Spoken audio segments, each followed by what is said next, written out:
Wazvinzwa? Asi pese patiri tichina Mwari. Hative naMwari muchechi diki. Munhu anongoti asvika pamusha woita munhu, abva pamusha woita nguruve, woita makumbo mana, woita munhu mui. Saka munhu waMwari pese paari, anywhere, anytime, munhu wani. Yes. Hakuita musoro muirise sesukuku muirise. Vakadaro vanokwana here muna Mwari? Mwari auye kuna vakadaro. Kunyepa. Vakristu venhema, vapostori venhema, vaprofita venhema. Ndokuzokwadi ishoko. Kune nzvimbo yakagadzirwa vanotenda shoko vachirichengeta. Ndovanozadzwa mwoyo norudo rukuru vavachinhama kuti hative vaKristu. Gloria.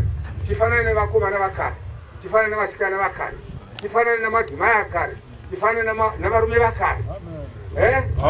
Vaigara naMwari. Azvinzwa? Urege kutadza, unofanira kuita basa rangu chiri ipapa.